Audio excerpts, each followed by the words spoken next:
Hello. Welcome, welcome, welcome. Hello. We are here. We are StarTrekkin across Toronto. We are here in the city. I am Nicole. I am Noise Angel. I'm hanging out here in the East End across the city.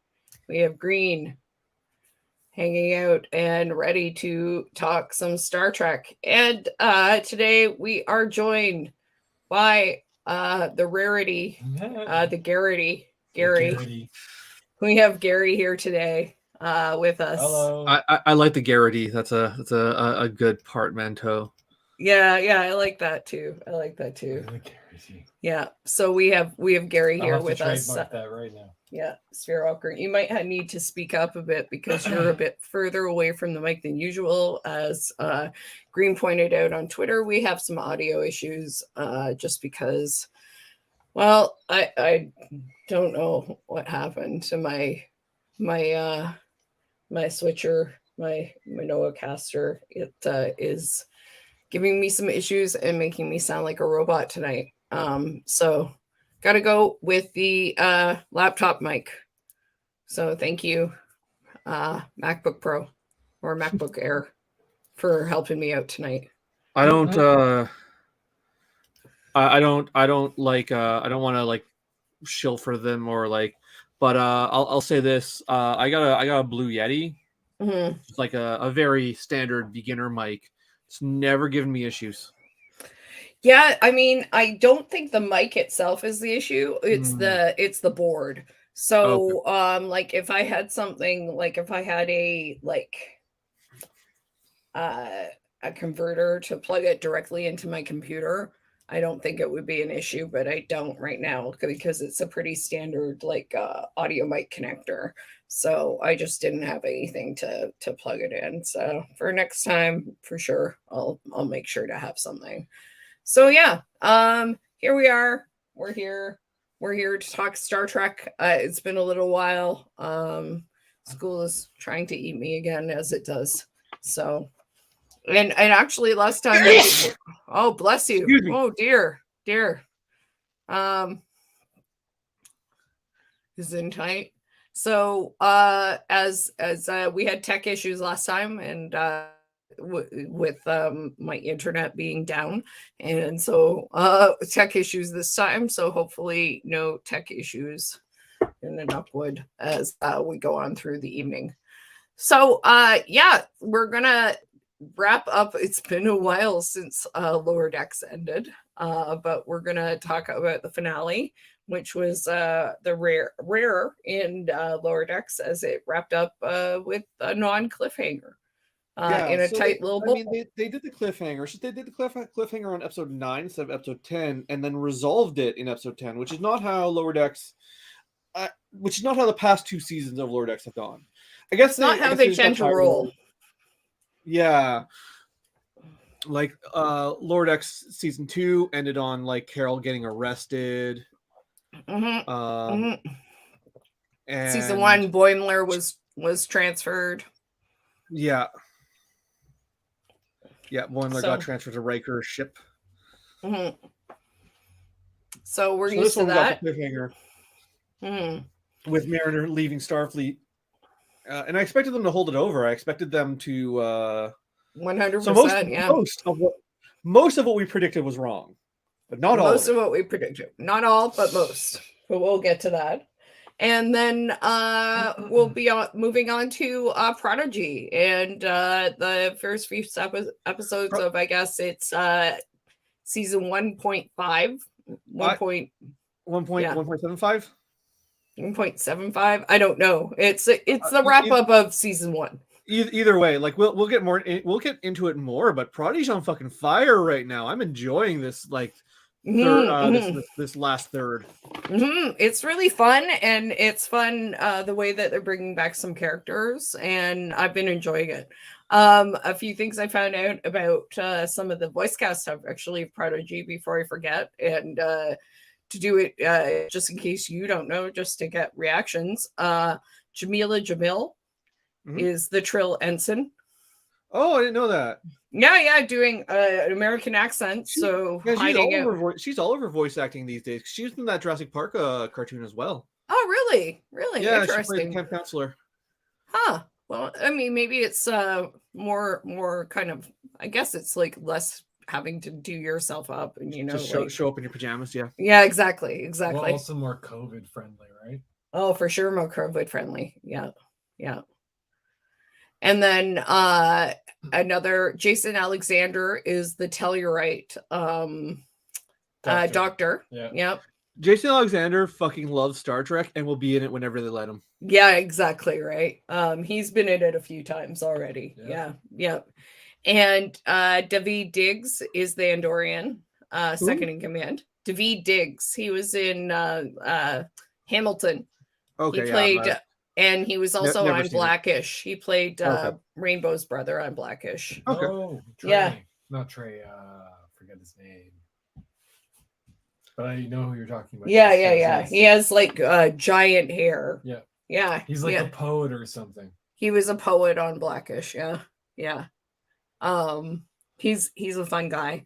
And there was one where the ship's computer is Bonnie Gordon, who is no one particularly famous, but is entertaining as she is a LARPer, and she is also Paladin Bonnie from The Quest, the LARP show, the original Quest, who was basically the bard who made up a song about their paladin trainer. And when she made up a song about him, he was like extremely delighted. It was like a joy to watch Bonnie write the song that she sang for him, and everyone sang the chorus too. And it was just about what a great warrior he was. Bonnie is fantastic. Oh, Aaron Wilkie. Wow. Hi. Aaron is like basically runs Prodigy. So one of the writers, and so nice to see you watching us. Hi, Aaron. Bonnie is fantastic. And yeah, I actually talked to Bonnie a little bit while she was doing the quest. And told her how great her song was. And we talked about vampire LARPing because Bonnie's a vampire LARPer, as Green and I are. So yeah, so what we actually before we opened the room, we're like, I was talking about how between the three of us, we know so much about LARPing and tabletop role playing games. We could just start a whole stream on that, because we're all very experienced LARPers. Okay, so to clarify, Aaron, is the co-EP on season 2 and writer co-producer on season 1. Oh, so right. Really honored to have you here. Yeah.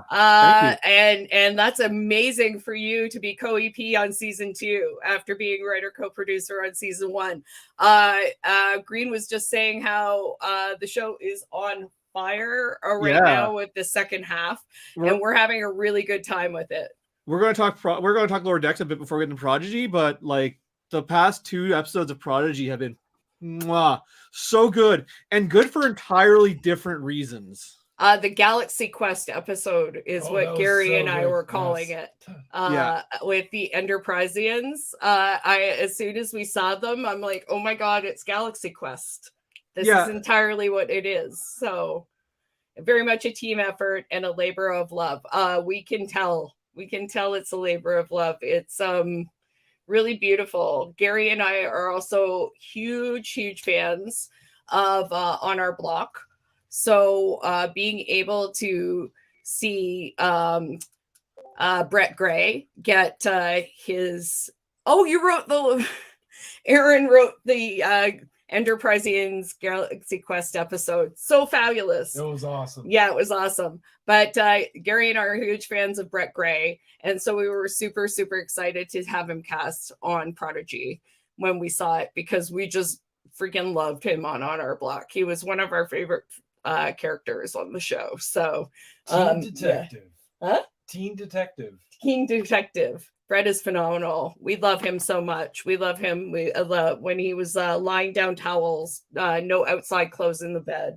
That was just one of the funniest things I've ever seen.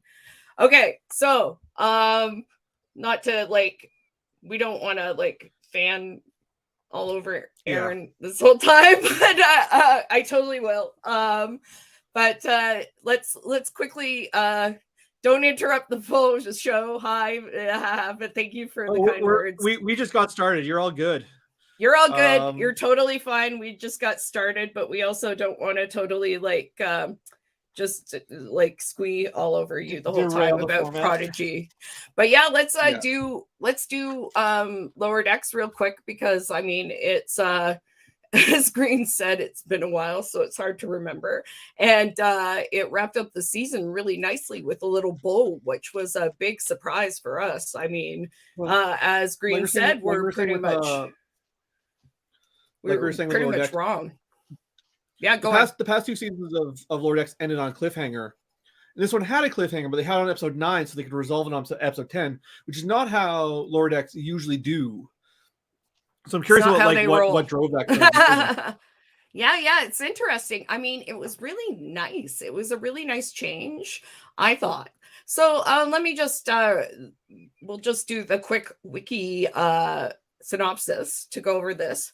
So it was called The Stars at Night Are Big and Bright, deep in the heart of Texas. Obviously, that's what it's referencing. Mm-hmm. So in the wake of Victoria News's embarrassing expose, Starfleet opts to follow Admiral Buenamigo's proposal to decommission all Starfleet class ships and replace second contact duties with automatic Texas class ships. Freeman challenges Buenamigo's ships to a race to run their duties. Rutherford is intrigued by the ship's new programming, which we called this for sure. Mm-hmm. Meanwhile, Mariner becomes suspicious of her and Petra's mysterious benefactor, but learns that they are funded by Jean-Luc Picard, who never met an artifact he didn't like. She confesses to Petra that she may have been searching for a reason to return to Starfleet. During the race, Cerritos barely keeps up with the Texas-class ship's capabilities and loses when the crew must pause their work to rescan for life on a desolate planet. Freeman realizes that the Texas-class ship failing to stop and scan proves that the ships are inadequate to handle second contact parameters. She informs Buenamigo about reporting this information to Starfleet when Rutherford bursts in. He recognizes the Texas-class AI programming as its own and has realized the shadowy Starfleet official who erased his memory was Buenamigo. Buenamigo reveals that he set up the Cerritos all along, hoping they would fail. Rutherford warns him not to bring the ships to full automation, as the AI code is the same as badgies, also called that eventually. Well, we were waiting for it, and could result in aggressiveness. He is ignored. The ships are brought online. They ordered them to destroy the Cerritos, but they attack the starbase and kill him, which was like a bit of a surprise. I was like, wow. No, not really, though. Well, and actually, if you remember, yeah, we haven't gone this far in the synopsis yet. Remember last stream, I said my one complaint with Lower Decks is that the Cerritos is constantly having to get saved. That gets flipped on its head this episode. Yes, totally, actually, and I mean, Badgie has killed people before. Well, and he wanted to kill Rutherford. Killed Shax. Or it wanted to kill Rutherford. Yeah, he killed Shax, and he did want to kill Rutherford. Right? It was like, I'm going to kill you, Daddy. And it was like the same, like... It's the same sort of thing. It's the drive to kill... I will kill you, Father. Yes. Yeah. So, Freeman sends out a distress signal, which Petra and Mariner answer. Petra reluctantly, but, she's an archaeologist with a heart of gold.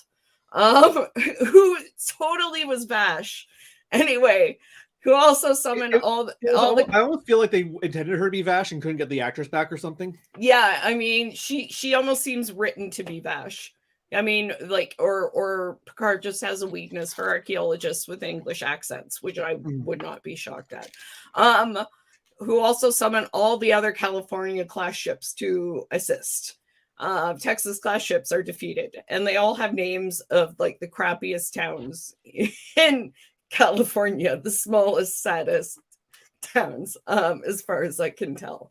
Later, the crew of the California class ship celebrates. Freeman apologizes to Mariner, who forgives her and rejoins Cerritos. And T'Lyn, Vulcan T'Lyn, arrives at the science department's newest recruit under Tendy's mentorship. That was the other thing I called. Which is going to be a beautiful friendship on Tendy's behalf. Meanwhile, Rutherford's original implant containing Badgie's corrupted AI are collected from the Callus system by an unknown source. Is it Section 31? It's absolutely Section 31, 100%. Who else could it be? It could be someone random who doesn't know what they're getting into, but it's probably it's probably Is it Boimler's, Boimler? Is it Boimler twin? Probably clone Boimler. And then he's gonna wear the implant and be like Lore, and Boimler's gonna have a lawyer. We did also say he could show up in the live action if they do the Section 31 show. Did he say that? No. But because it's happening, and he's going. Jack Quaid could show up in the Section 31 show. I mean, who knows what's happening with that show? Yeah, still, yeah, you know. Like they still Jack say Quaid, it's happening. Jack Quaid would be running around terrified of Michelle Yeoh the whole time. Yeah. Can you imagine? Michelle Yeoh's in everything right now. I was watching. What was I watching? And Michelle Yeoh was just randomly in it. She's in everything. It's literally like every single thing. I don't know how they can make that I love her. show. I want more of her, but like, no, I'm amazed with how much she's doing right now. I don't think they can get her. Aaron asked, did we ever see Vash after she and Q had a conscious uncoupling on Deep Space Nine? No, she never showed up after that Deep Space Nine episode. Not to my knowledge, anyway. Unless she shows up in Voyager, because my Voyager lore is a little bit iffy. Did you see her in Voyager, Gary? I don't remember. No, Gary doesn't remember a Voyager appearance. She certainly never shows up in DS9 again, and by that point, Next Gen was over. Yeah, that was definitely a Chris Martin Gwyneth kind of split, wasn't it? Yeah. Unconscious. Gary's laughing over here. He found that amusing. No, we haven't seen much more of Vash. I'm interested to see where she is. Maybe she'll show up with Wesley on Picard if Wesley ever shows up again in Great. Can't even give his friends a ride. I know, right? Like, he's right there. He's still mad about it. No, Gary's still mad about that. But for me, also as a writer, it's like, why wouldn't you? Like, it seems like the most natural thing to do at that point. Like, the maybe he'll see his mom. Maybe he'll go see his mom. Maybe. Like, it is his mommy. Maybe he'll bother but not his adoptive dad. Not Jean-Luc. Fuck you, Picard. Yeah. Oh, you killed my dad. You killed my. Yeah, maybe he's still. No, I don't think a traveler would hold. Well, no, he shouldn't. He should be over that. He should be over that. In any case, Admiral Buenavigo, Admiral Good Friend. That amuses me. I thought it was really interesting that they decided to have and they even called it out, the typical, evil admiral situation. Yes. So that was kind of a nice thing to have showing up in Lower Decks at some point, because you really didn't expect to have an evil admiral. No. Yeah, it's such a Star Trek cliche, but yes, I mean, with New Trek in general, New Trek has really shied away from the evil admiral. Mm-hmm. They had an evil captain, but he was in the Abrams universe, they had an Into Darkness. Mm. Yeah. But I mean, if you look at, Discovery, they had an evil captain, but he was, mirror universe. Yes. I was so sure the captain in the admiral in season 3 and 4 of Discovery was going to turn out to be evil. Yeah, and he's such a good guy. Straight up just a good guy. Oded Fair, man. He couldn't be a bad guy. He was from The Mummy. He's the best dude, but he was also evil in NCIS, so it's hard to say. No, he wasn't evil, but he was working with the Mossad, so always questionable. Even Cronenberg's super shady Star Trek Starfleet secret agent dude wasn't evil. I was amazed. Oh my god, I miss that guy so much. Yeah, I've never known Cronenberg as an actor, but he's super good. He's highly entertaining. Yeah. He's highly entertaining. Oh, he was great on Fringe. Yeah. He was on Fringe. Yeah, he was very good on Fringe. He was, I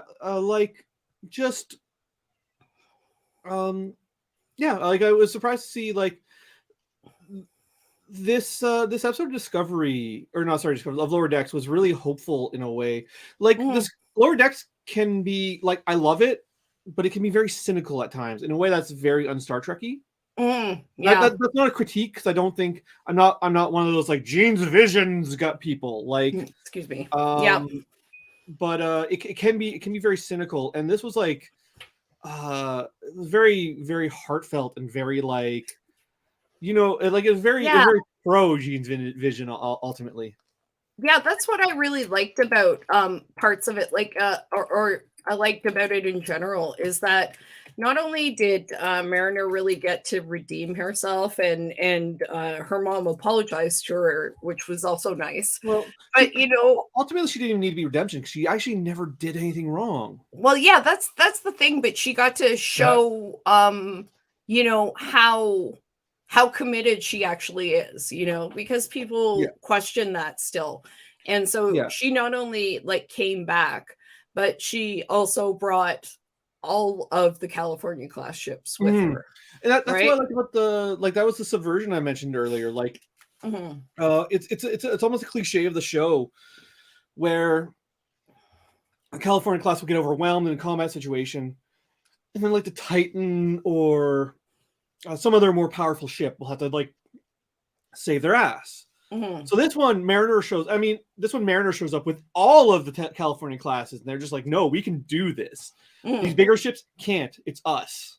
And another nice thing was they're really, like, a lot of shows that are comedies don't have a lot of growth with the characters, and they've really pushed Boimler's growth very hard on this show.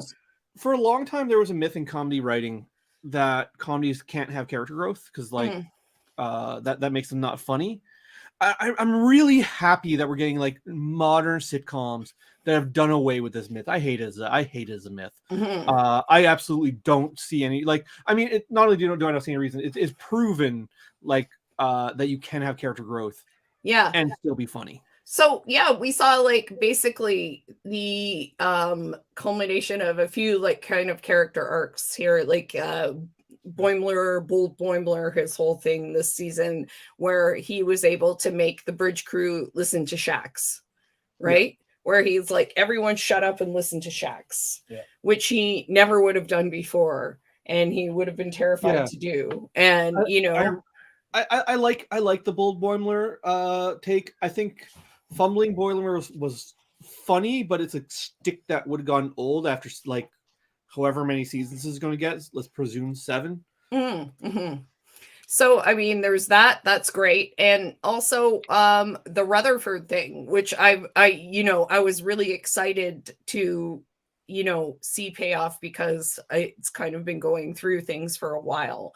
And so it was nice to see both Rutherford remember that, and also the younger Rutherford kind of reappear, which I was talking about just the last time we talked, I think. So that was nice too. So that person isn't totally gone, which I thought was also there too. I figured we'd see young Rutherford back. I'm surprised it was this soon, but I also really like young Rutherford. Yeah, and I hope that there's some more of that person still like in there, even though I think Rutherford on his own is perfectly awesome. And then also like Tendi having someone being responsible for someone. Tendi is probably the character who's had the least amount of character growth, but I think that's going to change with season 4. Well, she decided she wanted to be a captain. And that was the episode 7, I think, was all about exploring that, why she got so into the holodeck. Why she was so serious about it. And so that's pretty cool. And so her having like someone who she's responsible for in T'Lyn is like basically pretty cool for her. I'm looking forward to see more of T'Lyn. I really liked T'Lyn from the one episode we got her in, like the season 2 episode. I really liked her. I thought she was really good. I could do a whole sitcom, a whole second Lower Deck spin-off just set on a Vulcan ship. That is a joke that will not get old with me. Yeah, I'm really excited about Tallinn being in on the Cerritos. Like that was something that we were So- totally waiting for. Do you think she's going to get added as a fifth part of the crew? Do you think she might be an alternative love interest for Mariner? Because clearly things with Jennifer aren't going to go like Jennifer threw her under the bus. Yeah, I mean, it Um, might have been nice to see Jennifer apologize. I don't know if that's Yeah, going to that- happen, that was or actually but one like thing that- Jennifer was really harsh. I Yeah. don't know if anything's going to happen there again. I was surprised we didn't see Jennifer apologize. I was waiting for it and it just never came. I think think that she might be tried. like something in the next season, Yeah. or maybe like maybe it's just over. Maybe like Um, I know I like I was saying So- before. I know I'd feel really betrayed if I were Yeah. there. Well, the show doesn't really focus much on the character's love life. We got the one episode with Boimler that was dedicated entirely to his love life. We got the B plot on the DS9 dedicated to Mariner's love life, but it's not a focus of the show. Which, to be fair, that's very Star Trek-y. Star Trek tends to relegate romance plots to B and C plots. Yeah, Like, totally. but I'm wondering if like because there are several dynamics I can see them going with Tallinn. A romantic foil to Mariner's one of them. Another one I can see them going is a rival to Mariner. Or a rival. I can see a rival to Boimler too, because if Also she's possible. really like competent. I mean, and those two actually don't like rivals to lovers is a tried trope. The other option is that she could just be worked into the crew as a fifth member of the primary cast. So she could just join the primary cast and become the straight man to all of their madness now that Boimler doesn't fill that role anymore. It's possible. It's possible. I mean, I think that's something Tendi will try and do by force anyway. Like Tendi's just going to be wanting to make that happen, one way or the other. So we'll see. I mean, she could also disappear into the show like Shax did. Oh, not Shax. Sorry, like Jet did. Like It's we got possible. one episode We've where we're seen Jed on and off, but not a lot like, recently. he had one episode where he was like really a primary part of the show, and we thought he was going to become a reoccurring character, and he's just kind of in the background now. Yeah, he's not around a lot. I thought Jet would be around a lot more, but I mean, I it's also did possible too. that he could be around. Like he could like reappear. Now, I doubt they'll do that with Tallinn because she had a whole episode just setting up her arrival. So I doubt they'll go that way with her, but it is possible. Well, I mean, even Billups, who were talking about that, like we haven't seen as much of him this season as anyone would like. So still the best representation, asexual representation on television. When Rutherford went to save him, no, Billups loves his virginity. What I love about Billups's plot line in season 2 is that no one cares. Like everyone just respects that he doesn't want to have sex and will put their lives and reputations on the line to prevent it. It was really hilarious. It's just like that is some asexual like allyship right there. It was very funny, especially Rutherford running to stop it. No, like that is how you be an ally. So yeah, I mean, and then the Badgie thing was sort of like almost like a post-credit scene kind of thing, but like the actual episode ended with like everyone kind of like, Mariner's mom is like, I just, like even Mariner is like, you're just used to me screwing up, so you assumed that I was going to do it, which is sort of what I was getting at with, parents always see their kids as, the way they've always been.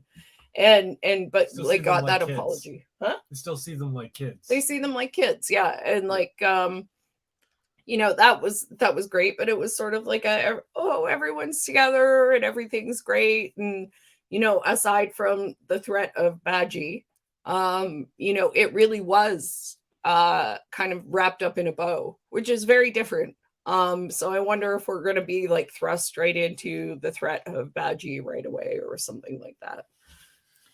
I wonder, like, Badgie's a great villain. So I definitely think we're going to see him again. I don't think we'll get him right on episode 1, but who knows? I've been wrong about almost every prediction I've made.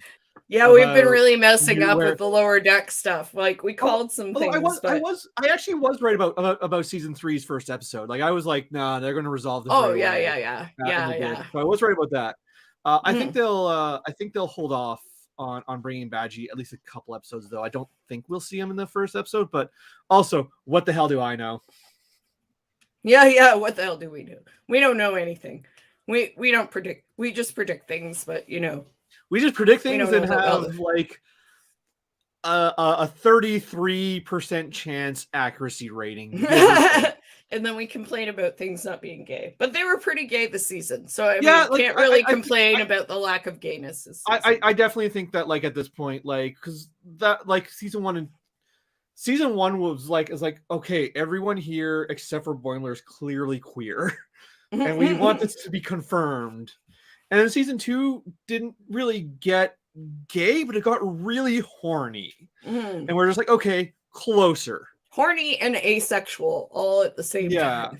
Because it was all about sex. Like season 2 really is just about sex.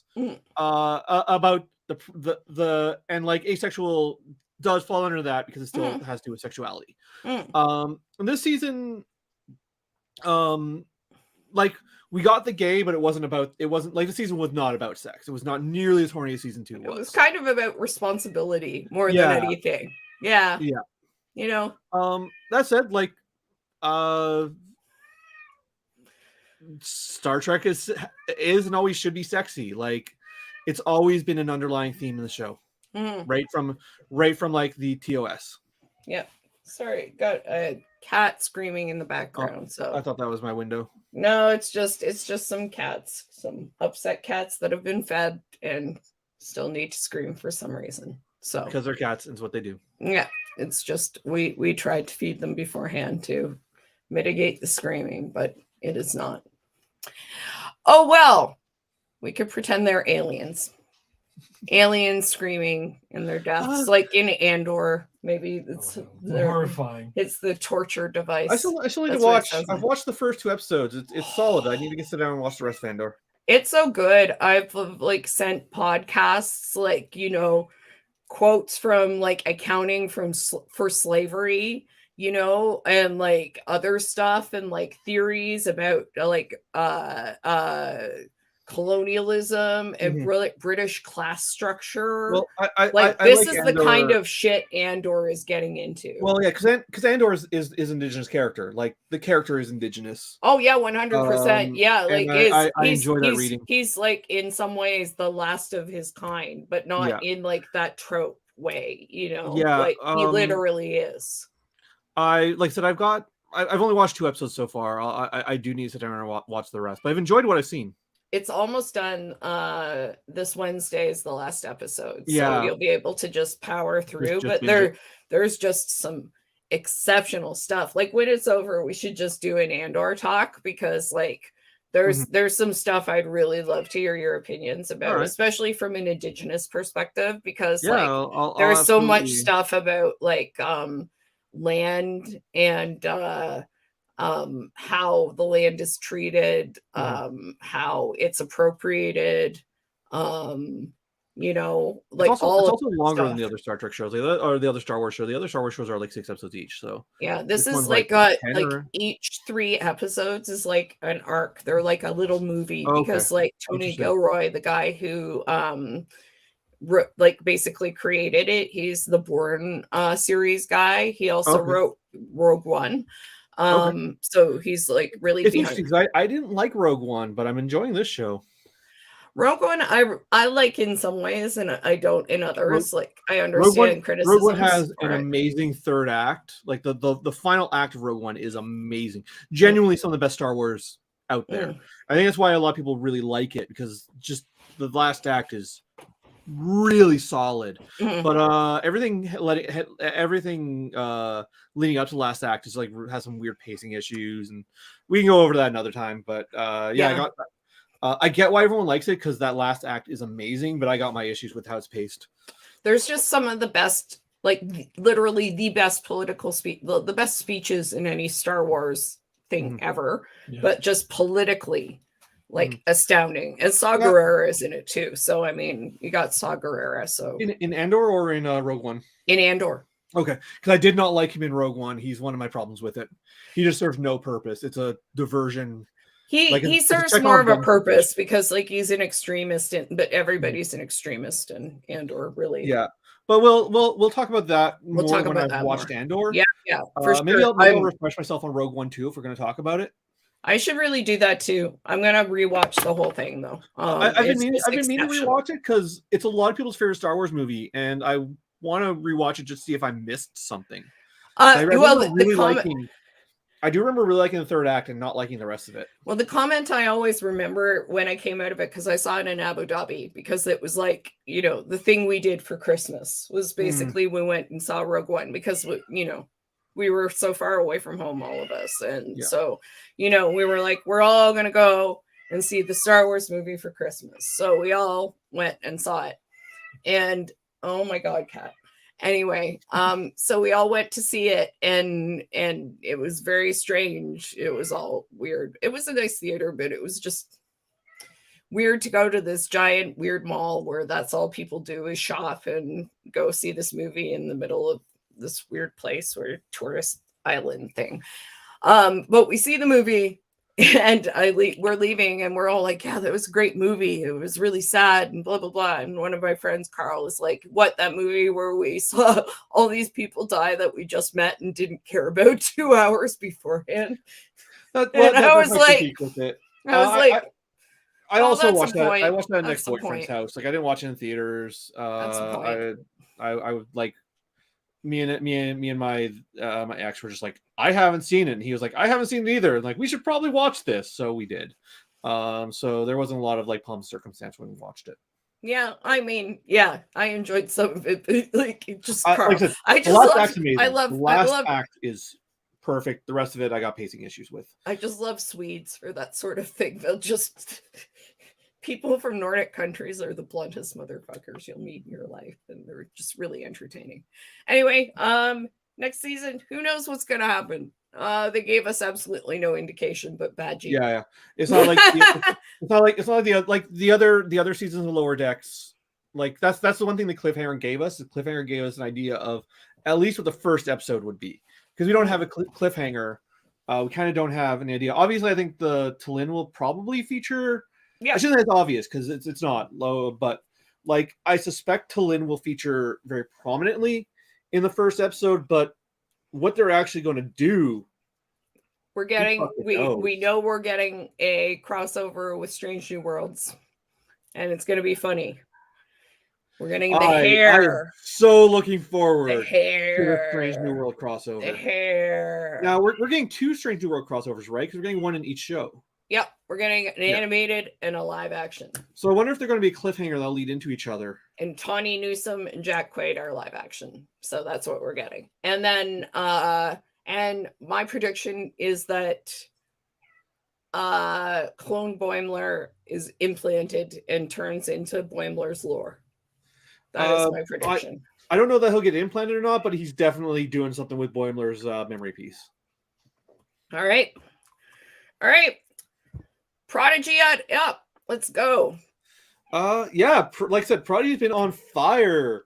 I really liked the first episode of the series, and it kind of went to a slow. Now it's right back up to like crude, like to just like I said, the last 2 episodes have been so fucking good. Yeah.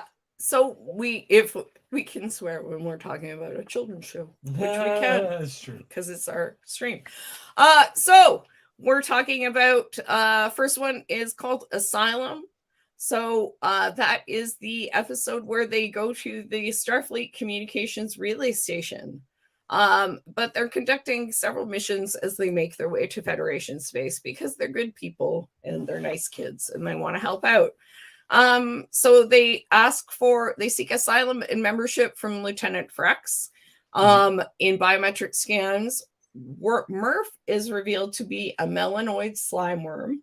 Gwyn's Vaunacott race is unknown to Starfleet. Dal's race is completely unknown, and he's directed to report to Starfleet Command. I'm not sure he is unknown. Oh no, it's known. Sorry, Dal's race is known. It's known, but like it's not given to us, the audience. No, because it's he just sets off an alarm. Go to Starfleet Command. Yes. So clearly, the Starfleet must know something. Gary you think he's genetically modified, right? Don't you? Or something? Oh, you think? Yeah, that or something's happened to his race. Like there was some sort of incident. I mean, this is what I say whenever Star Trek has. Sorry, my loud thing. Sorry, go on. This is what I say whenever Star Trek has a mystery, but I think Section 31 is involved. I don't know how, but it's just like it was so ominous and so like that I think like Section 31 is for some reason hiding his race. They're messing with Rutherford. Well, maybe that's why he has to report back, because he's like shouldn't be wandering around out of his cage or something like that, you know. Nice. Who knows? Well, you know, like who knows? Who knows? Maybe he's like some sort of maybe Dal's some sort of experiment. Maybe he's Stitch. He's experiment 626 out running around. That wouldn't shock me if I would love that. I would love if Dal was Stitch. I would be forever in my heart. But this of the 3 episodes, this was probably the weakest, and I don't want to but it's still so good, and it's a great reintroduction to the show after it being off air for a while. So let me just wrap it up here. When Pog realizes he knows he's a Tellurite, and they tell him that he is one of the founders, he determines that means he's royalty. It's weird that like the Tellurites being one of the founding peoples of the Federation. Like I've watched almost all of Star Trek. I've watched almost the whole, and that's never come up. And I only know that because of the Star Trek RPG. Oh, really? Yeah, that's the only reason I know that. It's never come up in any other media. Only Prodigy and Star Trek RPG. It might have come up in Star Trek 6 because Star Trek 6 is all about assassinating the president of the Federation. He's a Tellurite, but I don't even think they name him. He's just very clearly an alien. Okay, so when they're at the relay, Lieutenant Frex unknowingly activates the Protostar's weapon, which sends the Protostar adrift and causes the station to destroy itself from within, while Gwyn is in sickbay to recover her memories.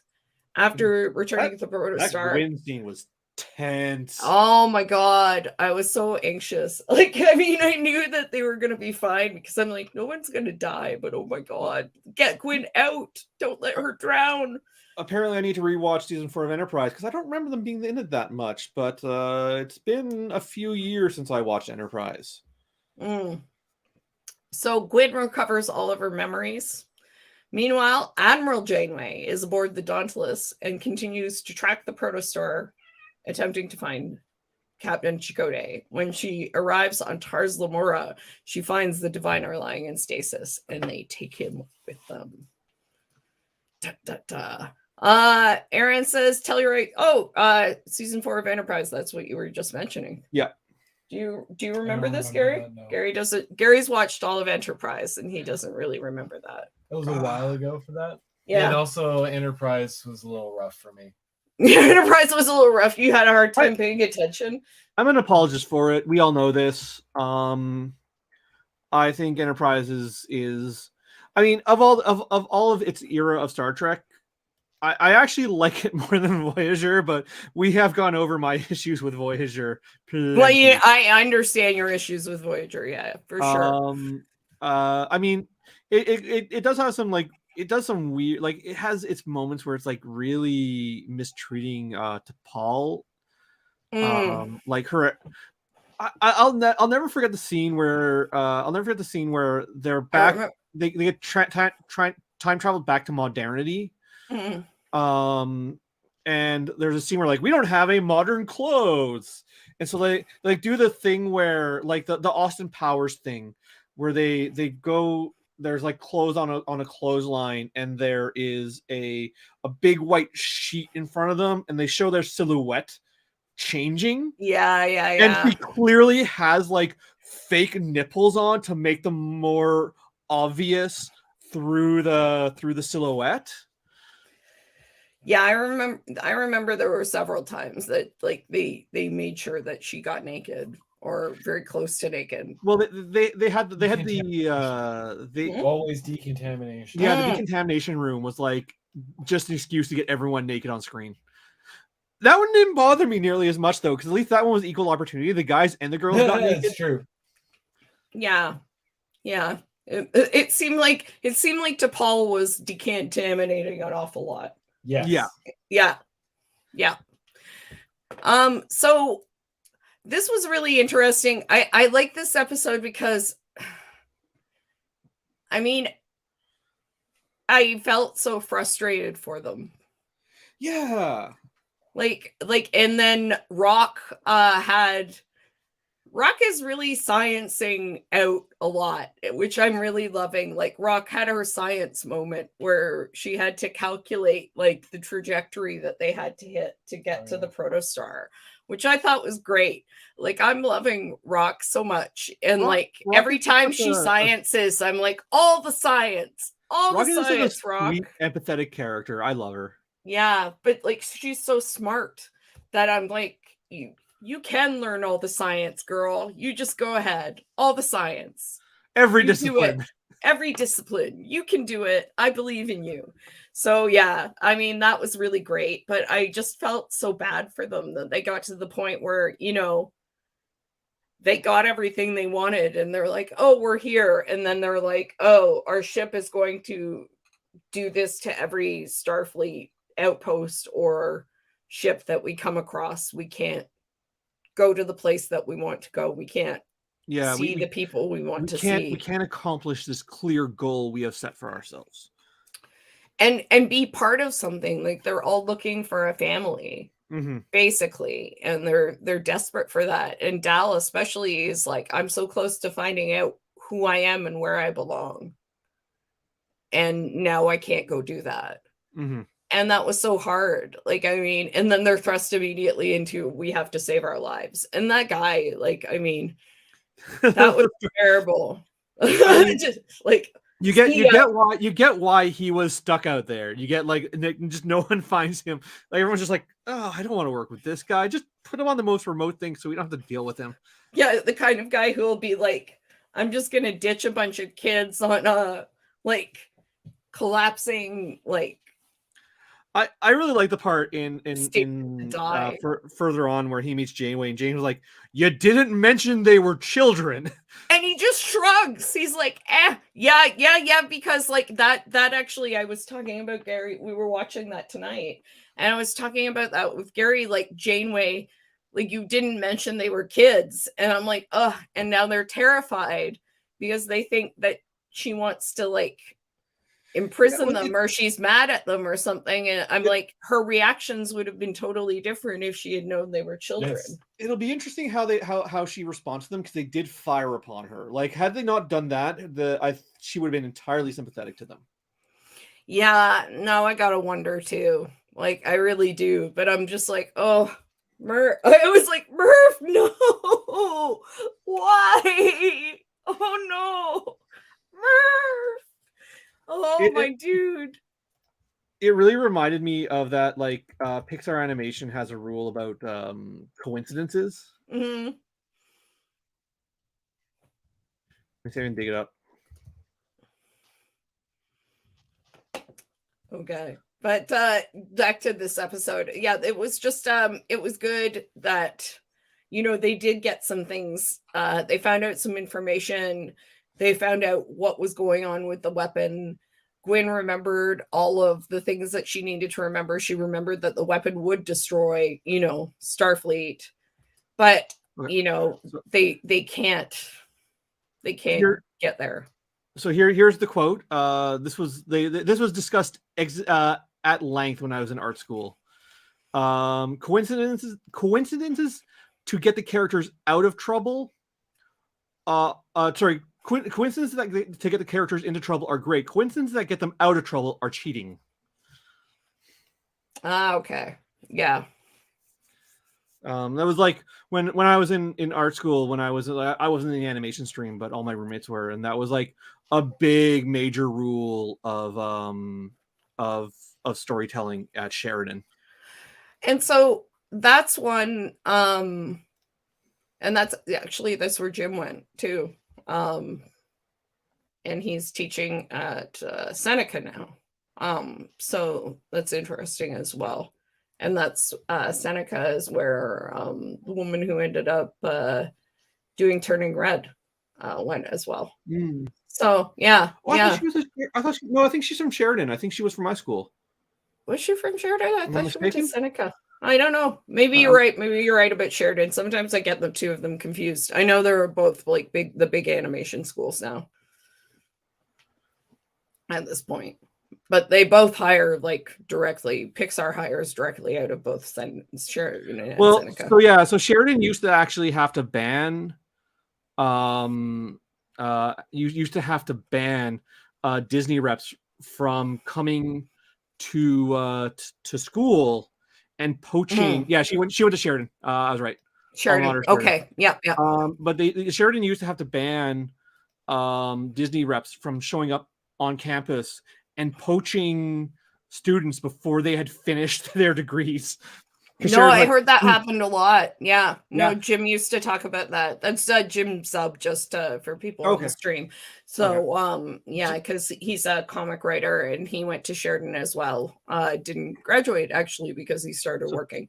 So similar story to me, but instead of working, I just ran out of money. No.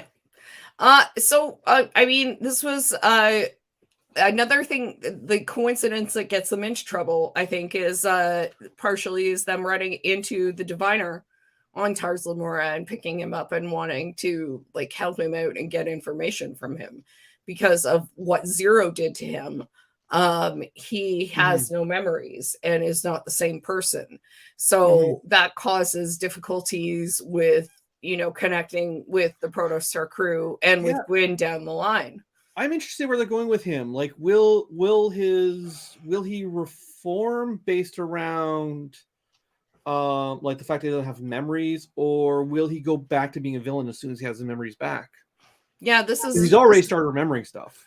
Yeah, this is the question. Like, it's really hard to tell, and it's interesting. It's interesting seeing John Noble kind of play this character because it reminds me a lot of Walter, actually. Who was his character on Fringe,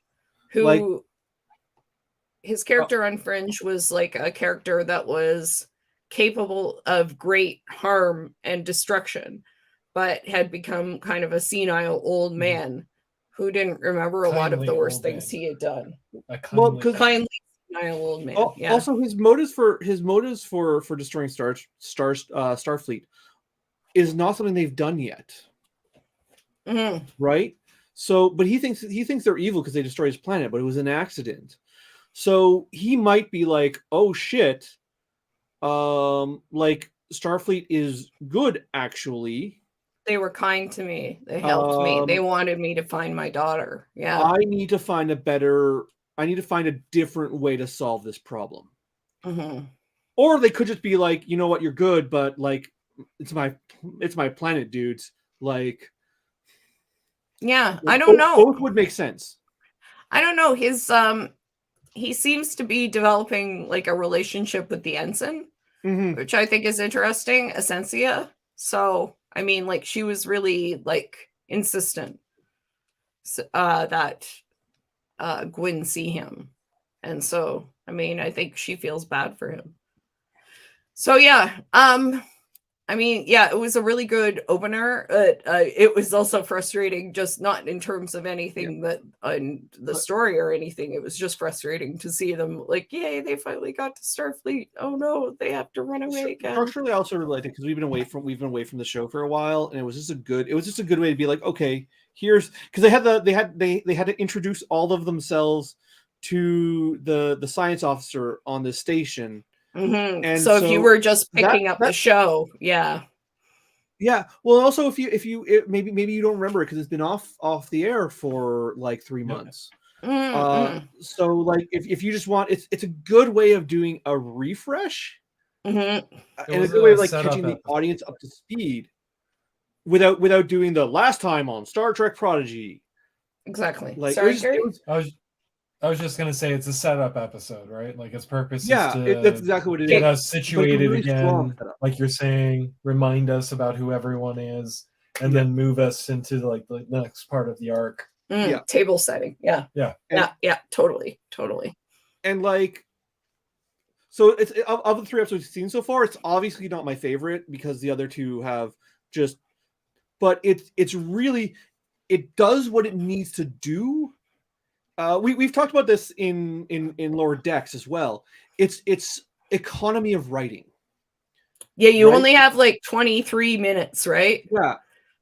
Like so it's just like here's everything the audience needs to know, and here's everything we need to happen to move the plot forward. Yep. And it's just like boom, boom, boom, boom, boom, boom. Like at no point, and they do it without the show feeling stretched or unnatural. So it's just, the scanning scene was just like, when you think about it, just really smart. Oh yeah, just it's really smart and well done, because like whether you're reintroducing yourself to the show or you're new to the show, it's just like, here are the characters. And we still got some really good scenes that, like the Gwyn scene, just gave me fucking flashbacks to Prometheus. The only good scene in that, I shouldn't say that. Prometheus is. Yeah, I know you hate Prometheus. Well, Prometheus is a bunch of good scenes that are connected by nothing. Like if you just watch an individual scene in Prometheus, you'd be like, wow, this movie's really good, but they have no connective tissue. Do I have this on the wrong one? Yes. But yeah, like I always put my headphones on the wrong way. But I mean, the C-section scene in Prometheus is the best scene in the movie, and like really gave me really like flashbacks to that in a good way. Like I don't know if it was an intentional homage or not, because also Fifth Element has a scene like this as well. Oh yeah. No, it reminds me more of that. Sorry, you say C-section scene, and I'm just like, re-traumatized. Oh, that scene is. No, I haven't seen that, but I haven't seen that. I haven't seen that yet. But like, I just went through House of the Dragon, and I'm just like, oh my lord, just yeah, because I don't tend to watch Western fantasy. House of the Dragon is kind of a mystery to it. Although people tell me I would like it more than Game of Thrones, I famously did not. You would like it. You would like it more than Game of Thrones, but like, just the place that rape had, it's like childbirth, basically. You know, it's just like replace rape with childbirth, and that's kind of where you are to a certain extent. It's not that bad, but in some ways, it's like, oh Lord, why? You know? Yeah, I'll probably sit down and give it a shot. Like I said, I gave Game of Thrones a shot and just bounced off of it. I'll probably sit down and watch 3 or 4 episodes and see where I feel with it. I like it. It's one of those things that I like to think about and pick apart. But I read the book that it comes from. Like, it's like, I thought it would be boring, and then I'm like, this is a page turner. Why am I reading about fictional history? I only watch like 2 or 3 episodes of television a week, so I don't watch a lot of TV. I do not. I've been watching Guillermo del Toro's. So I watch Star Trek, and then I usually watch like 1 or 2 other things. I watched an exceptional amount of I mean, no. I mean, this isn't a shame. No. I just sometimes forget what I've seen to that extent. You know, it's not good. Yeah. I put almost 250 hours into Assassin's Creed Valhalla. That's not even a good game. So. Okay, see, that's where your time goes. You know, that's why I don't play video games. Basically, is like all my time. I don't have time. All of my TV time would go to video games. It's not that I'm doing anything better with my time than you. I'm just doing something different than my time. Yeah, and I don't even have time to be watching TV. My readings and all of my work stare at me. I at least have a 9 to 5, and my work doesn't come home with me. Like when I'm done, when I clock out, I'm done. Yeah. Meanwhile, I'm just like thinking about monetization of role-playing games, consolidation, and professionalization of play, and Ludo politics and all this shit. And I'm like, although Mordifius, if you're watching this somewhere out there, let us make a Lower Decks game. You don't have a Lower Decks game on your slate right now. We could make a definite Star Trek comedy game. We have the chops for it. Yeah, we could probably do that. If I have time and I'm not like, I'm tired of capitalism. I could do it. I could probably do it. It's fine.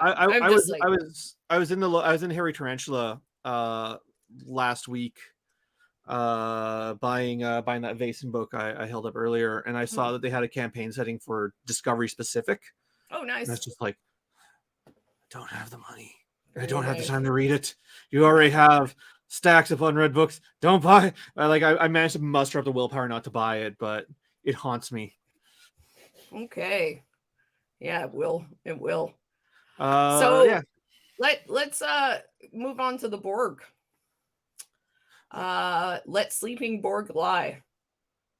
That was kind of a stressful episode as well, actually. Yeah. So this was after watching a holodeck recreation of Gwyn and the Diviner's conversation about the ship's anti-Starfleet weapon, the crew find a hidden stud deck that leads to their device, the creepy red eye of Sauron circulating thing. And soon after, they encounter a dormant Borg cube that Gwyn and Dal think they might hold information to disarm the Protostar's unwanted weapon. They go aboard, and Zero connects to the Borg collective to search for information, which sounds like a bad idea to begin with. But, Zero seems like the person or entity that would be most, able to do so. And that awakens the Borg, who capture the others. Gwyn escapes and coaches Zero to break away from assimilation. Zero then returns the Borg to dormancy, and the team return to the Protostar and depart. That is a very short and sweet synopsis of what actually happens. The crew learn that the device is a living construct and cannot be disarmed or removed, and thus they cannot risk returning to Starfleet. The Dauntless visits the last location of the Protostar warp signature, only to find the remains of the relay station that was destroyed by the Protostar. Admiral Janeway concludes that Chakotay is no longer in control of the Protostar, and whoever it is must be stopped. Mm-hmm. Janeway has the Diviner revived, and he awakens. So, this was, they did an excellent job of making the Borg seem as creepy and terrifying as usual. This was well done, Borg. Mm-hmm. We had some problems with how Picard handled the Borg. This was excellently done. Yeah, I like that Janeway was like, I don't think this is a good idea. I never want to see the Borg again. Do not engage the Borg. This is also an area where my lack of knowledge on Voyager kind of does hinder, because I know that there's a history with Janeway and the Borg, but I stopped watching Voyager before any of that happened. Mm-hmm. No, there was a theory I read somewhere that basically this cube was a cube that Janeway put to sleep with some sort of virus. Yes. Yeah, it was a virus that they'd released to, I think, mess with the collective thinking. Yeah, they released a virus in Voyager to mess with collective. It put them into stasis. So this is back into stasis, and there was a theory that this cube ends up being the artifact in Picard. Yeah, the artifact in what? Oh, Picard. In Picard. the one that Hugh Okay.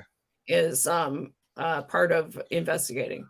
I don't like speculation on my part, but I don't know that the different series are all that interconnected. Like I thought, I don't know I either, really but there was thought like a theory to that it. Discovery There and was some Picard were reason going to be for it. connected through the AI villains in each series.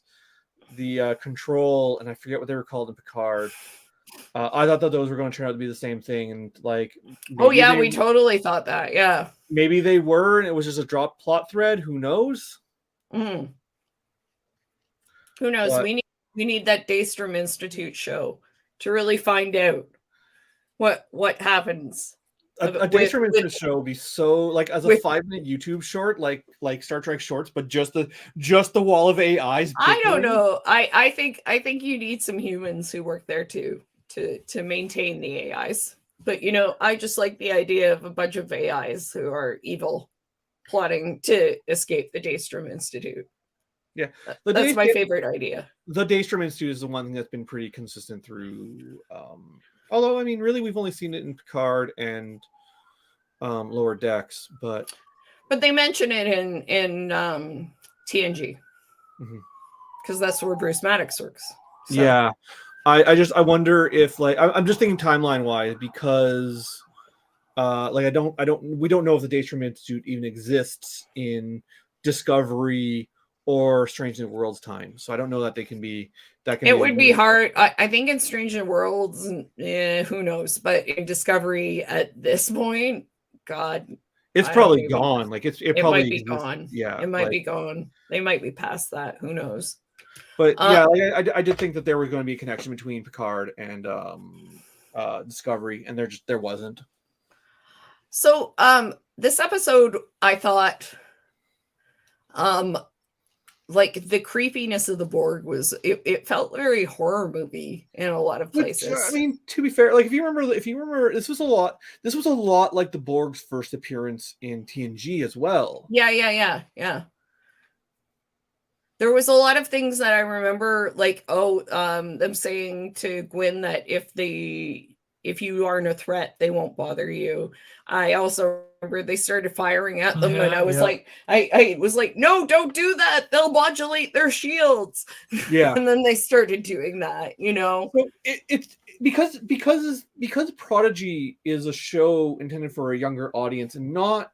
I mean, obviously there's stuff for old time fans like us, but it's not really for us. I would love to see like a child who doesn't know Star Trek's reaction to that moment. Yeah, I wonder if it's just sort of introducing the idea of the Borg to people who don't know what the Borg are to a certain extent. You know what I mean? Yeah, because like it did kind of introduce all of the basics of the Borg. Yeah, they're collective. They, can modify themselves. They assimilate really was people. A rehash of that first TNG episode with the Borg, and I don't mean that as an insult. I don't mean. I think it's a wonderful reintroduction to people who don't know how they work. They also showed like Zero kind of merging with the collective to find out information is stuff that Seven has done. Yeah, and trying not to like that push and pull of trying to get information from the collective without being taken over by the collective. Data's done that too. So I actually think so. It wasn't as dramatic as when Seven or Data did it, but it was a lot clearer. Like, so Prodigy, possibly by virtue of being an animated show and being able to go more abstract with its visuals, Prodigy conveyed what was happening. Yeah, because Zero could change his their light. Zero's light changed. They were green when they had assimilated, but when Gwyn got through to them, they changed back to their kind of multicolored. And like, but like you get visuals of Zero interacting with the Borg, like they're really abstracted. But the Borg having those spider arms trying to get Zero. Like, and I think as a visual cue to communicate what's going on to us, the audience, I thought that was really effective. I thought it was a really good way of telling me as a viewer what's happening.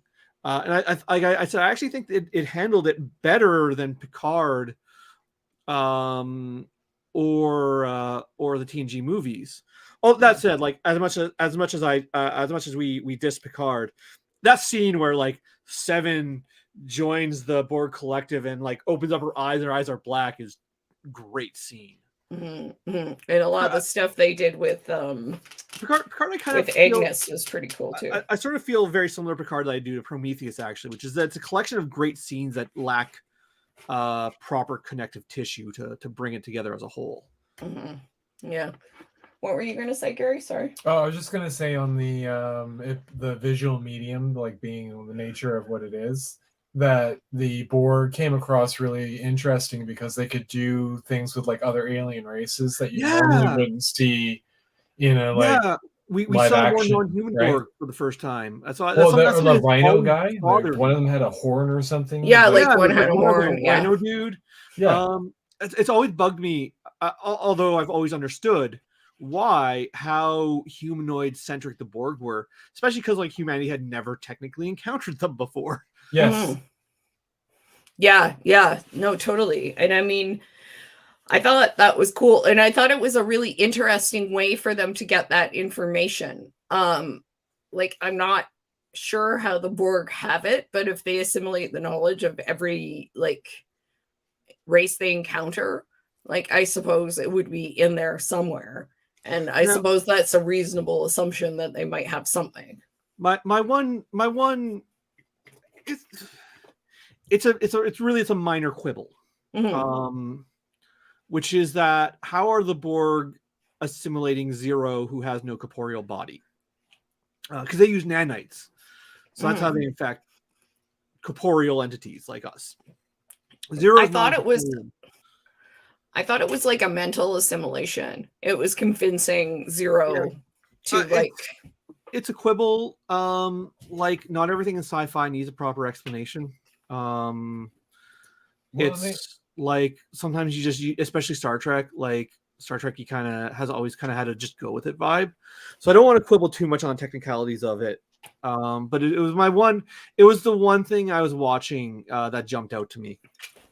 Well, I think if you consider though that they also compromised Zero's suit, like they adjusted and modified it, like Zero interacts through that.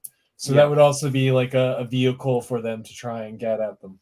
Zero also had to directly upload themselves, didn't they, into the collective, or like directly connected, right? Yeah, in some way. So maybe by directly being part of the collective, like I don't know. It's. I think a lot of it is like what is Zero? What are they materially? Yeah. Like I think in a lot, like because we know that seeing Zero will fuck you up, and if Zero chooses to fuck you up worse, they can do that. They can do that. Like they're, I feel like they're almost energy, like that's been my interpretation of Zero since the very start.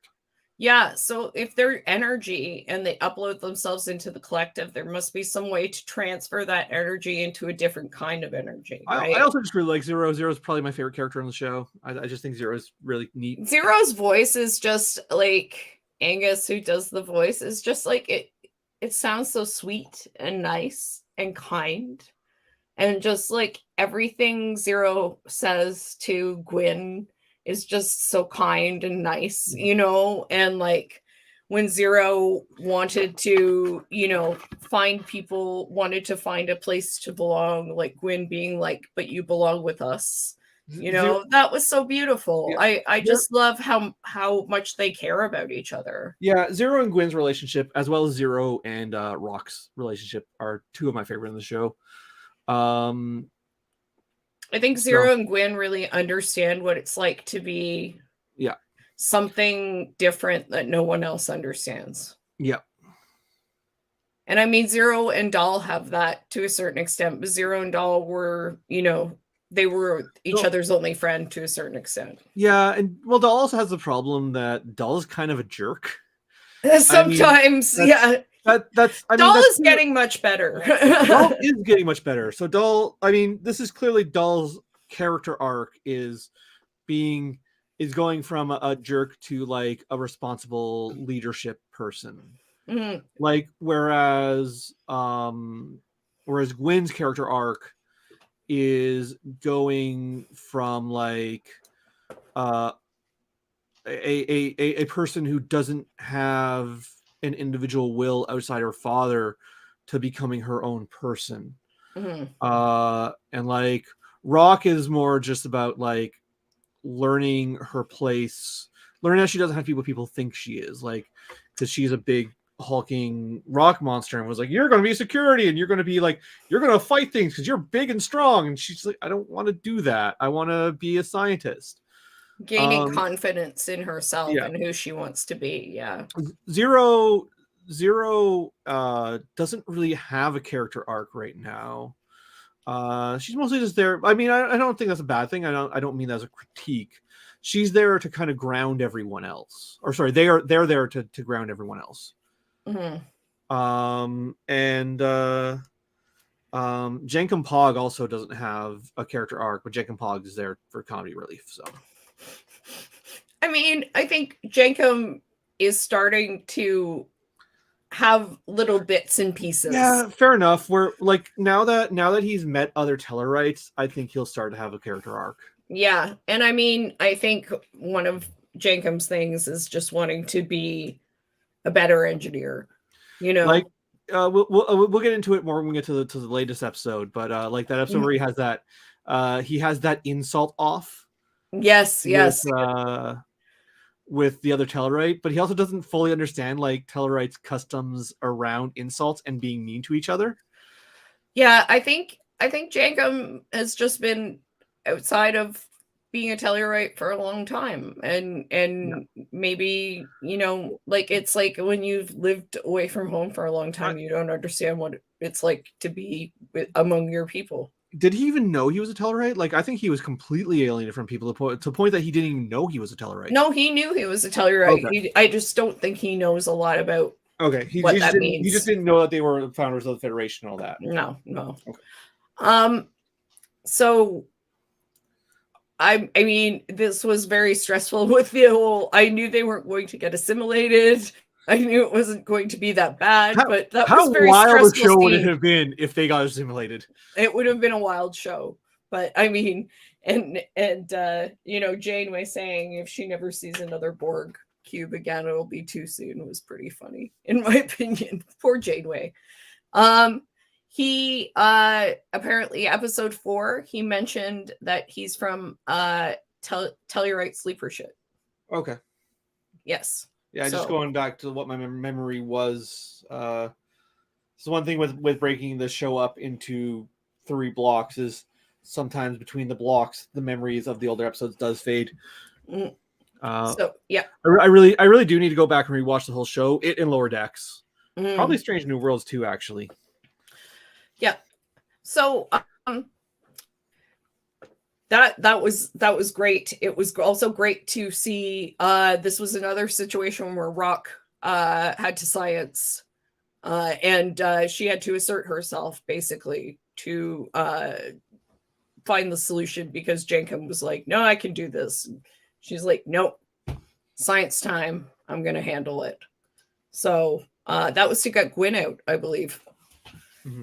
In the last episode, maybe. Oh yeah, that was the last episode. Exactly. So that was great as well. So it was nice to see, like, the big thing was really nice was Gwen and Zero working together, and Gwen really embracing, like, trying to get past like a lot of the things that have happened to her and, you know, help out other people in a bad situation. So that's really one of the nicest things about Gwen is, like, she's not so wrapped up in her own situation, like she can't see other people like having a hard time. So anything else about this one? I think it's about it. I think of the block of 4 episodes, this is probably the one I have the least amount to say with. It was a good episode. I really enjoyed it. I love, like I said, after seeing Picard sort of try to do new stuff with the Borg and not really fully succeeding, I really enjoy this return back to basics, sort of Classic this is Borg. what the Borg are Mhm. take on them. I also like that, this shows Janeway kind of following the trail in a Mhm. way that establishes like what she may think about what's happening with the protostar. Like it shows, it doesn't look good. You know what I Yeah. mean? So when they Yeah. come across like this crew who is obviously, innocent of most things and kind of just screwed up a few things along the way and is trying their best.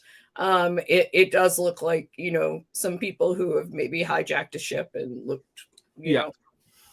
done some terrible things. And Murph shoots them later. So that's not so great. All right. So we're on to All the World's a Stage, which I think is honestly, these two are probably my favorite, but Oh, this one's probably perfect. my favorite because, honestly, and I'm not just saying that because Aaron's still What a here. what a great homage to old Trek. It's a great homage to old Trek. It's also a great homage to it's also, oh dear, maybe an issue on Twitch's end. I'm just gonna take a look and see what's going on over there. It's a great homage to old Trek, and it's a great homage to everything looks fine. It's a great homage to old Trek. It's a great homage to, as I was saying, Galaxy Quest. Yeah. I really thought that was a really fun way to do it. So basically, this episode, Janeway tries to find out more from the diviner, who still can't remember much of anything. He has flashes. He remembers Gwyn's name, and that's his daughter, but very little else. Then, oh no, that's the next episode. So he has flashes. He doesn't remember very much at all.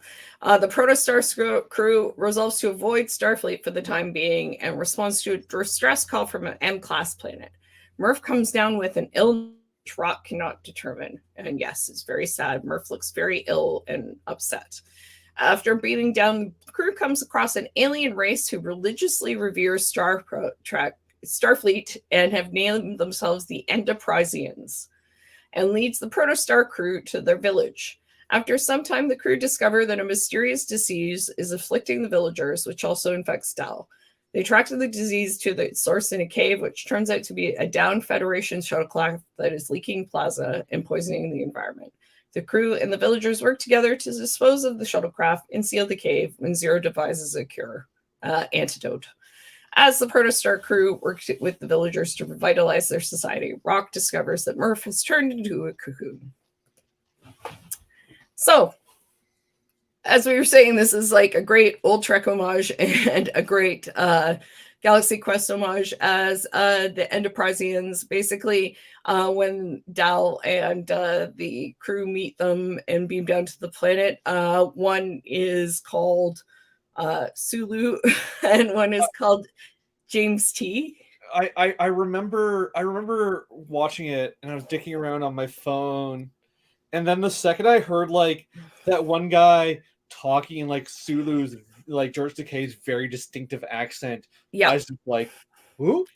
And the other guy is talking Shatnerian, basically English, which is very recognizable to a Canadian. It was delightful to see both of those performances. I really loved sort of the common, and like the show is structured, so the way the show is structured, it's structured like a classical Star Trek episode as well. It's an away mission in the way of the Star Trek classic that a TOS era Star Trek mission would be. It's just just a great homage to old Trek. Yeah, and they call it Starflight, live log, and what was it? Live log and proper. Live log and proper. And they're doing the hand signs wrong, and basically they they have when they ask them about what happened, they put on a play. Basically, like, you know, any like you would see in, you know, Shakespearean times or I previous love the to play. that. I love the play so much. I love the cardboard cutouts. Yeah, It was so good. it was really wonderful. So they have a play where basically they should tell the story of the Enterprise and James Kirk, the warrior, and Sprock, who has great wisdom. And Scotty comes out and someone starts yelling in a Scottish accent. Yeah, it's really fun. But what's kind of great about it is it makes Dahl have a little crisis of confidence, because he walks around and sees these guys and they're, you know, kind of you know, Ersatz sewed up Starfleet uniforms that they've made out of what they have to ape this guy who they call Ensign, who was an ensign who came down to the planet to try and help them, and, you know, crashed, and the Enterprise wasn't able to come back for him because of the interference. Was this a reference to an actual? So I've seen all of TOS and I've seen all of TAS, but so I don't think it is. But am I mistaken? Is this a reference to a existent TOS or TAS era episode of Star Trek? I don't know. We'd have to see if there's one where they lost somebody. I don't think I mean, it is. they lost a It has lot of been- red shirts on away missions, right? Like, but did they ever lose the Galileo? Yeah. That's a good question. I don't think they do, but I'm gonna Google it just to see. Yeah. So that's really interesting. But in any case, they basically, this guy is injured and these people have healed him and helped him, and so he helps them in return and ends up staying there. It's a spiritual succession to a piece of the action and obsession. Okay. Because, like, yeah, one of the Enterprise's ship was one of the That's from Enterprise Aaron, by the way. shuttles was called the Galileo. Like, that is for sure. I just don't know if they ever lost it, but so that's really cool. So I mean, it just seems like what's really interesting is, yeah, Dahl has this kind of crisis because he sees all these people around here, and he looks around and is like, oh, interesting. There we go. Little bit of Star Trek lore I didn't know.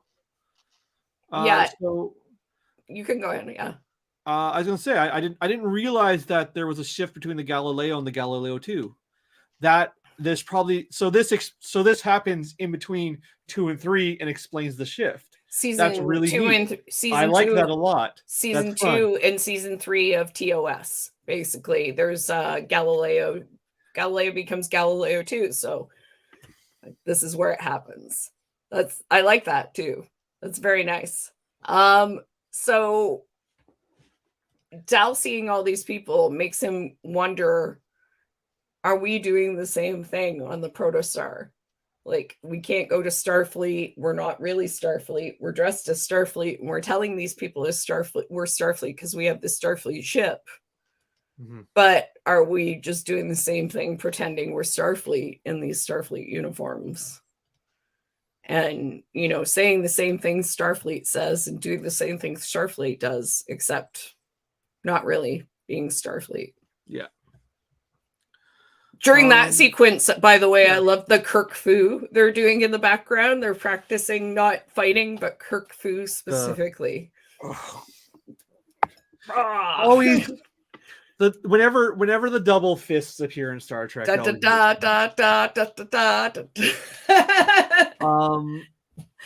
Yeah, this was and like we haven't even gone. We've only been talking about like the nostalgia bits, and if that was all there was to it, that would have been enough for me. But there's an actual plot here too. Yeah. I mean, one of the things I liked the most actually was when the Doctor says to Zero, "Oh, I know you think we're kind of idiots. We know we're not Starfleet, and we know, like, this isn't really how Starfleet is, and we know we don't have a ship, but you don't have to be part of something to believe in it." Yeah. You can still believe in the ideals. Yeah. And that's what we're trying to do here. And I'm like, that's really beautiful. Yeah. You know? Like, and I think that affected Zero. And was Dahl passed out at that point, or was he still awake? No, he said it to Dahl too. Yeah. Yeah. No, Dahl was Yeah. dead. Yeah. So that was really, I think that helped him too. Yeah. Even though he woke up and was like, I don't know what I'm doing. I mean, I think it resolved, like, so that's how Dahl's internal conflict was resolved, was by him telling him that. And then like so these people also believe, like, they believe there's a monster out in the forest that's taking people. The and that's tied into gallows. the crash shuttle. Yeah, that's tied in the crash shuttle. And so one of the girl comes back. Yeah, Rock Talk goes to deal, not Rock Talk, sorry, Jenkin Pog goes to deal with it, and can't get out. He's trapped inside the shuttle, and they can't beam him out because of all the radiation. So they beam like a bunch of these like aliens who have never seen an actual starship but have trained for it all their lives onto the protostar. Mhm. And they go like fly through a cave and like save Jankum the hard way, and this is very because like, it's Jankum, Rock, and Gwyn. Yeah, so they don't have enough to crew the ship. That's right, why because they need all 3 crew of them. members. Yeah. And it's very heartwarming. It's very charming. It's really well done. This is a great episode. I just really liked it. Just so much heart in it. It was actually really cute too, at the point where he does beam them up, because Dahl is like, I believe that they can do this. Yeah. And then he points out that they're a little retro, and Janeway is like, oh, okay, well, Right.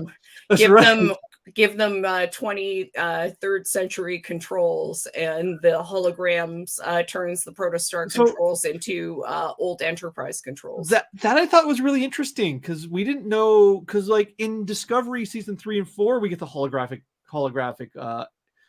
interface, but we don't really see it before that. So it's interesting to see like that. Although no, they have it in Picard too. Yeah, and protostar is like a prototype ship. Yeah. So it's interesting to see, like, here's that transition of like old manual interface and like the hologram, and like it's interesting to see, like, okay, so here's where the transition between like TNG interface and Picard interface happens. Mm-hmm. And basically, it's the plasma that's causing the sickness and causing issues. Is they have a cave of dilithium crystals, and the plasma and the dilithium crystals are causing not only interference, but this illness and going to explode everything. And so that's what got Dahl sick, and they're able to, make an antidote and save Cadet Uhura and Dahl. And yeah, it's very nice, because it also, they talk about how, Janeway says second contact is a little fuzzy. So, we just got to let them do what they want. And so, which I love, just for the obvious callback to, I just love that for the obvious callback to Lower Decks. I don't know if that was intentional or not, but like Lower Decks is all about second contact. So I love the bit about like second contact. It's always fuzzy. Yeah, your sound is a little maybe it might have been your connection. So is it coming through now? Yes, it is. It's fine now. So okay, I flipped over to Discord for like a second on my. I'm wondering if that messed up the sound. It might have, yeah. If you have, I wasn't in a voice chat on it, so who knows? All kinds of weird things can happen. But yeah, no, that was very cool, and it was cool to see them. It seemed like they really found some purpose in being able to, help them and, solve the problem and do some things to help their society, and gain some confidence in knowing that, even if they're not really able to be part of Starfleet, like maybe just having the ideals of Starfleet is something, in and of itself. Yeah, something to hold on to. Yeah. I thought that was cool. I just liked so much of like, it was very funny. I enjoyed that it was funny. I enjoyed that they were like, oh, and he said like Starfleet would come back and here you are. And then the Protostar crew is like, what us? What do you want from us? What are we supposed to do? It was charming is the word I would use. I was thoroughly charmed by this episode. Yeah, there was never a point where I felt like we were making fun of those people. Yeah. Which I thought was really nice. Like, it was funny, but I never felt like, like Jankum says, like, oh, these guys are morons, right? Like, I never felt like they were morons. I felt like they were, like, sincerely, honestly trying to be like people that they thought were, like, the best people in the universe. Yeah, like I said, I can't find any other word better than charming. I was just charmed by this episode. Yeah. I thought really, it just had so much heart. I would love to see this planet again, to be honest. But yeah, we just saw Galaxy Quest on the weekend. Oh, okay. So, I mean, I was immediately like, it's Galaxy Quest. Oh my God. Yeah. It's the Thermians. Like, as if, the Thermians were a planet. Well, like they even had that shot that was like the historical documents when they're like, here, you can see the show. Yeah, when they're like, we'll have the historical, like it was like pushing buttons. When they went to see the play, it was like, let us watch the historical documents. Yeah, exactly. It was almost exactly the same thing. Well, I think that's shot actually when they're going through where there's like a TV and it's showing like someone operating something. Yeah. And it's almost exact. Oh, it's like they turn on the TV and the play starts. Sure yeah, Uhura, that's operating. Yeah, Uhura starts like the TV. Yeah. Oh my God! Wow. Yeah. So I mean, just some really nice things that I mean. I love when you can watch shows that are meant for kids, and like apparently Bluey is like this. I don't know anything about Bluey, but all these parents talk about Bluey all the time and how it's like the greatest show in the world. That's the Australian dog show? Yeah, the Australian dog show. I don't know anything about it. I saw it. Rugrats was like that too. What was? Rugrats? Rugrats? Okay. And like, all these people talk about it. I just saw it at Abbott Elementary once, but these parents talk about Bluey. And like, I love when shows are like that, where you can like, really enjoy parts of it. Bugs Bunny was like that too. My dad used to kill himself watching Bugs Bunny with me, the Roadrunner and everything. But I love when you can have levels like that. But like, even these are levels that are like, not hidden dirty jokes, even like they're really sincere, and apparently Bluey is like that too. So, well, and also like, so I used to watch TOS as a child, like single digits years old. I remember it would be on every day at noon back in Saskatchewan. So we used to have lunch and like eat my grilled cheese while watching the original series of Star Trek. So like I remember like TOS is very kid friendly, other than like cultural mores that have not aged well. Yeah, I mean most shows, any older show will have that. Any show from the 60s is going to have that problem. Andy Griffith is going to have that. Yeah. Leave it to Beaver. So that'll happen. Yeah, I can't say enough about how much I enjoyed this episode. Yeah, I mean, live logs right. and proper. Live Take logs care. and proper. I'll do it the proper way because I don't know how to do it wrong. Thank you so much, Aaron. We really appreciate you stopping by and giving us some info on the show and why the Galileo became the Galileo too. That's awesome. Live wrong and expire. All right. So you have a good night and thank you. Stop by anytime, please. We'll join us on the stream sometime. We'd love to have you. So we'll move on to the last episode and wrap it up. Gary's probably about to die from sitting in this really uncomfortable chair. We've gone longer than we usually go. Oh yeah, this is usually we're like an hour. Wrap up around like an hour 15, an hour and a half. So yeah. So just because we had so much to do. So last episode is Crossroads. It's the most recent one. It was also very excellent. Good job, everybody, on that. Yeah, and excellent in a very different way and for a very different reason. And I love when that 100%. happens. 100%. So the Protostar crew realizes that basically this weapon is going to screw up Starfleet, so they want to go to Starfleet, so they're going to ditch the Protostar and get a ride to the nearest starbase. So they are on this ice planet, and they're going to go to Outpost. Meanwhile, on the Dauntless, Admiral Janeway talks with the Diviner, who he knows he's had most of his memories suppressed, but doesn't remember much but Gwyn's name. So while the kids are looking for a ride, they also Janeway and her crew arrives at the same time, unbeknownst to either party.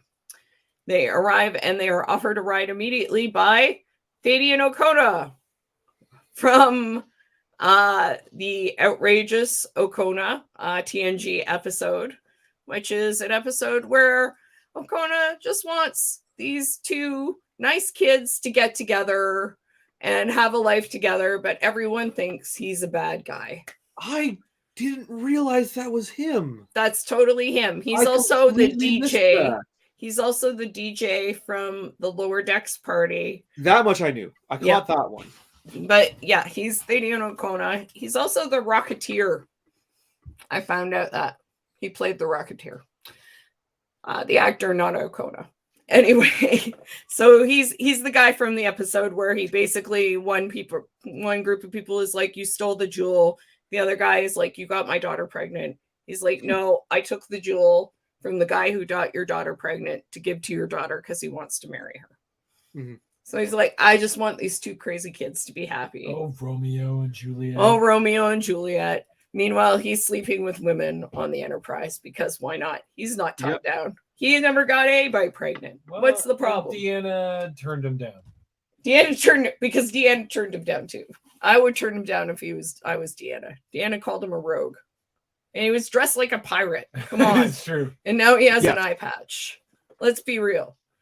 Okay.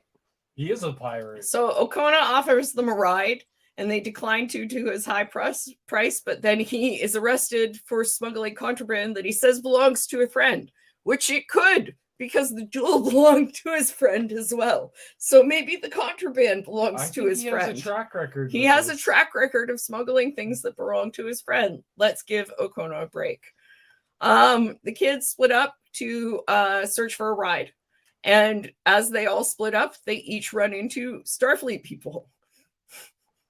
Gwyn runs into Essentia, who is like, hey, you're Gwyn. I know your dad. Wrong thing to say to Gwyn. Gwyn runs away. Pog runs into the Tellurite doctor, who is, as Green pointed out, insulting and mean to him. Perhaps in an insulting way, perhaps in an insult contest way. But Pog does not know how to deal with it. Genuine insulting way, or just perhaps in a Tellurite way? We don't know, but Pog can't handle it. Is Pog a kid? Like, I wasn't clear if he's like young like the rest, because the Tellurites seem to be treating him like he was like another like sub part of the species or something. He might be a kid because, you know, she said they were kids. I always thought he was. I always thought that he was like maybe a little older than everyone else, but like still like a teen. Yeah, so he might be like a teenager for a Tellurite or something, or at least like younger. He just seems very short compared to the doctor, right? Yeah. Yeah. Well, I mean, Tellurites are diminutive in general, but they're not that diminutive. That doctor has like way more impressive like tusks too. You would think, you know, you would think that he was going to grow some better ones or something. So we'll see. Then Dal runs into Janeway herself. Yes. Yeah. Which he is fangirling basically, and very excited about running into Janeway. And she looks like she's going to help him out until Lieutenant Frex shows up, who has basically been getting by having drink spot for him off of his story about these, rogues and savages who have destroyed his star base. And when Janeway meets him, he reveals the group's identities and she, what they look like. And she realizes that she was just talking to Dal, who potentially destroyed the starbase, and they run after them. And that's when she says to Frax, "You didn't tell me they were kids." Yeah. So when they're trying to get the Xindi to lock down the starbase, because apparently it has Xindi security. The guards were the Xindi. Apparently they have Xindi security. Only one of the Xindi cell-braces, because there's 5 different Xindi. Yeah. So apparently they have Xindi security on this ice planet. I don't know if I was a bug, I'd want to hand out an ice planet, but okay. So Dal, they all escape on a scooter that has Okona stowed away, hiding on it, presumably from the law. And Okona helps them use basically some sort of Star Trek version of NOS to escape the Xindi security. And then they go off to the Protostar and take him with them. They flee and into warp, and Janeway pursues, and to which Janeway says, "Oh, you're fleeing me in a slipstream." Oh, this is the hologram. Yeah, hologram. Janeway says, "You're fleeing the real me in a slipstream Dauntless class quantum something or other." Yeah, good luck. Yeah. Which I wouldn't want to be running. Be me right now. Yeah. Well, I'd feel exactly the same. She's like, "Yeah, I'm older, wiser, and have a way better ship, and I wouldn't want to be outrunning me personally." Yeah. So good luck, Dal. So Janeway shoots them and disables the Protostar, and they run off. They're trying to figure out what to do because Janeway's hailing them, but they can't respond. Otherwise, they will destroy the ship with the weapon. And Murph pops out of his cocoon, is able to walk around, is potentially some butterfly creature. I don't know what they're doing with Murph. I have no idea where they're going with this. Well, Murph looked like a Teletubby to me or something. Murph looked like a Teletubby, like a mini Teletubby. I don't know. What Murph looked like to me was a Pikmin. A what? It's a Nintendo thing. Oh, it's a Nintendo. Okay. Murph looked like a butterfly without wings. I'm not sure, but like with legs. Anyways, Murph, Rock was super happy. Murph was out of his cocoon, but then Murph jumps up and sits on the freaking console and shoots at the Dauntless, thereby causing the kids have to flee into the neutral zone. Because Okona tells them, the Romulans won't notice you if you change your shields. Remodulate the shields so they can't detect them. That is a Pikmin. You'll see what Murph looks like. Yes, perhaps. Yes. So they remodulate their shields and they flee into the neutral zone, and Janeway almost follows, but her second command says no. Yeah. I'm not doing that. You're too emotional. You're upset about Chakotay. I ain't doing it. That scene was so good. Fuck no. We're not going into the neutral zone. And as they get close, 3 Romulan warbirds show up and are like, "Come into the neutral zone," and it's an act of war. So, yeah, that moment of insubordination when Janeway's second in command is like, "We're not doing this," was so tense. Yeah, he was really good in that. He was just like, "Nope, not happening." And the diviner comes up to the bridge and says, "Don't shoot the ship, it's my daughter." Yeah. Which is interesting. And seemed to be sincere about that. Not like, "Don't shoot the ship." Well, It's my ship that has a weapon. That's why I'm not sure where they're going with him. That's why I don't know if like he's going to reform or if he's going to continue to be a villain. Here's the question, really. So, I don't know what to do with that. So yeah, that was another excellent episode, but it was also very tense. It was tense towards the end. It was tense all through it, honestly, because I'm like, what's Janeway going to do with Dahl? Is Dahl going to talk to her? And one of the best parts, honestly, was like Rock was like, you all met Starfleet and none of you told them about the giant weapon that will destroy all of Starfleet. The point of us coming here. Also, like, I'm like, way to keep him on task. So we talked about a little bit about this with Lower Decks, how like a lot of shows' problems can be solved just by communication, and like no one communicates. And in Lower Decks, that bothered me. In this one, it made perfect sense. Yes, I was gonna say this. It made perfect sense because they're kids. Yep. And they're like terrified. And Dahl doesn't want to disappoint real Janeway. Well, and ruin his chances of getting into Starfleet. But right? I think more importantly, he's afraid like the time he meets real Janeway, she's gonna hate him. Yeah, well, it's clearly what he thinks. And now that they've fired upon her, like who knows how she's going to react. Yeah, and but like he's so anxious about real Janeway. Like that's his mom. That's Space Mom.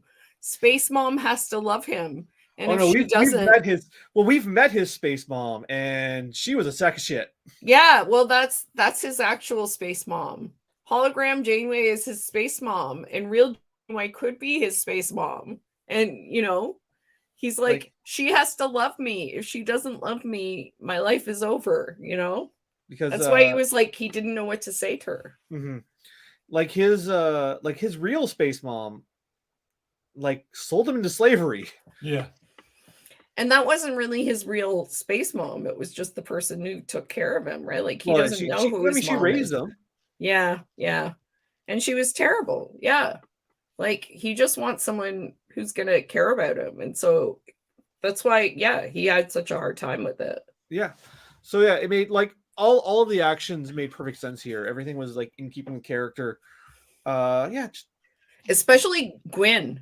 Like, oh, we're working with your dad. Yeah. Fuck no, get away from me, lady. Why do I want to listen to you? It had some good solid action beats, like the chase sequence was really solid. Yeah, just all around good episode. Just excellent like episode. Once again, another like good example of like economy of writing, because a lot of stuff happened in this episode and none of it felt forced. I'm excited about them having a pirate, like a smuggler. With them. I wonder where they're going to go with this. I have no idea.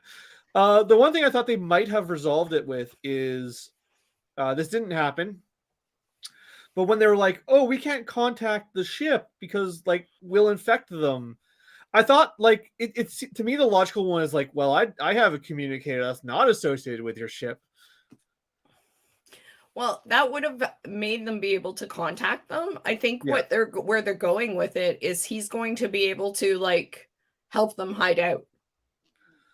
Yeah, I think that's where they're also going with it. Although like they've lost the Protostar super drive thing. Yeah, for now. But I think between Rock and Jenkem, they'll be able to figure something out. Probably Zero as well. Like they got 3 people in the ship who are good for that sort of shite. Exactly. So this was it just had a lot of good action. It had a lot of good like stuff. It had like just in terms of motivation, it had a lot of good reasons for them. Like it was frustrating to me because I'm like, no, again, so close but so far away. Mm-hmm. So I really enjoyed that. But and seeing Dahl meet Janeway was super cool. But I mean, all of the reasons that they're going to run now and be suspicious are perfectly reasonable, especially when Gwyn is like, they're working with my father. Oh yeah. No, like them being Like, I mean, obviously they're going to give Janeway enough of benefit of the doubt to trust her, but they're going to be like, my father has tricked them somehow. Or maybe Starfleet isn't what we think it is. Well, but keep in mind that that like Gwyn's father's entire motivation was to destroy Starfleet because of their benevolent interference, and it was very clear that like it was made very clear that Star Trek's intentions were benevolent, but their benevolent interference destroyed his planet in the future, and so he's come back in time to stop that from happening. He's basically, this is the plot of the J.J. Abrams movie. Yeah, it's possible.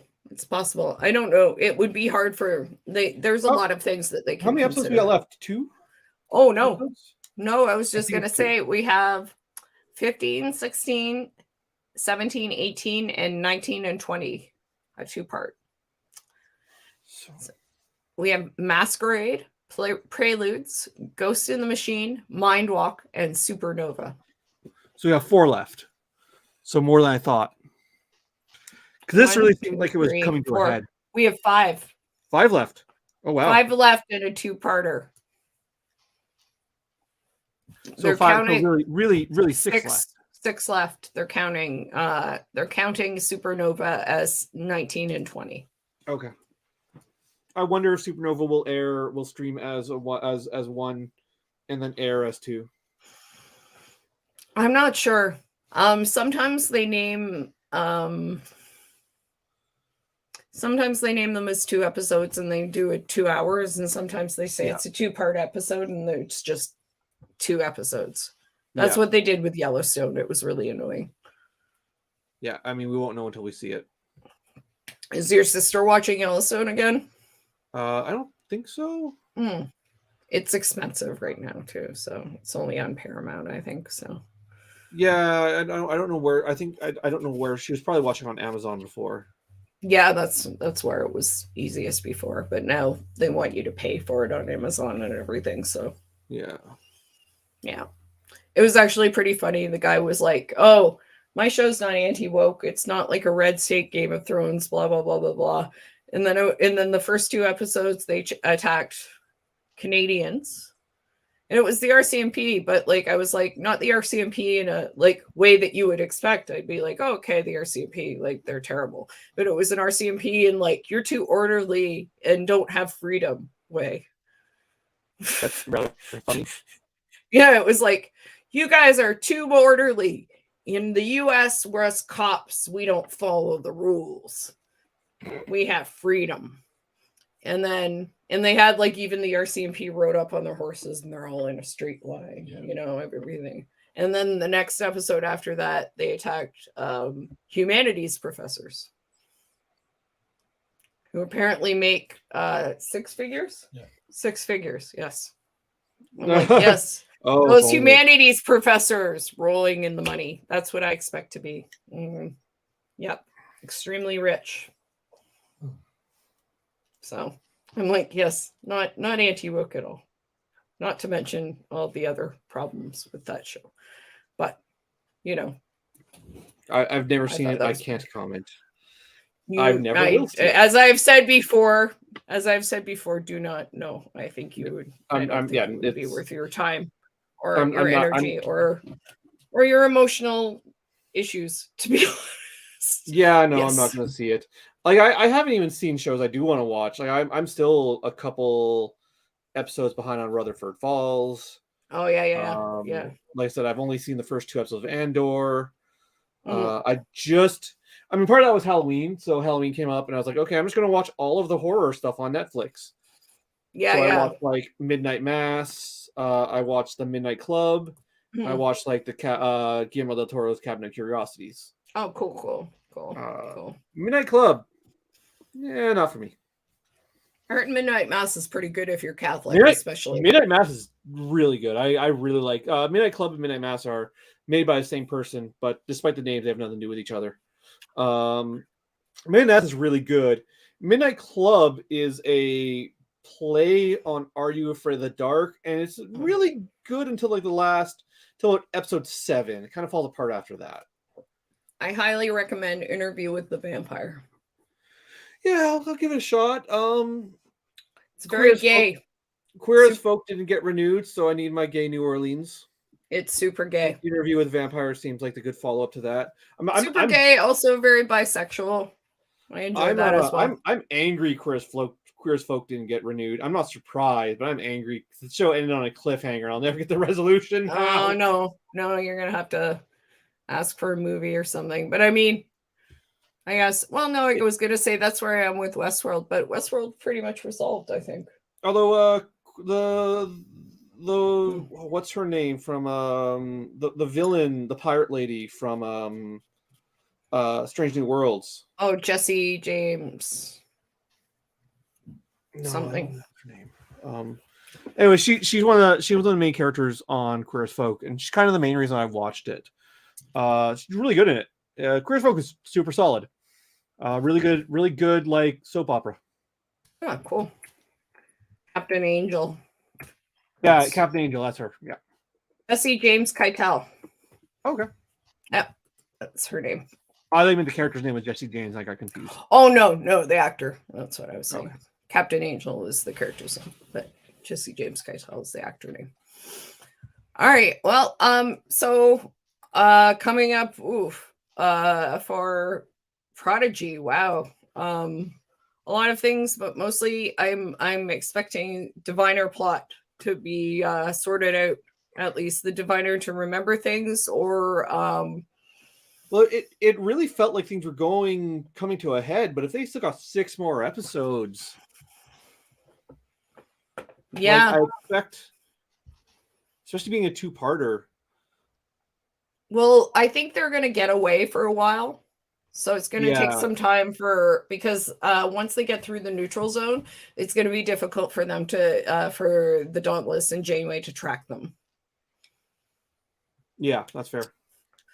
I think the Diviner might remember what happened to Chakotay before anything. Mm, And then maybe he's going to feel bad about that. Maybe. yeah. I wonder if the Protostars can find Chakotay, because that would be a good way for them to get back into Janeway's good graces.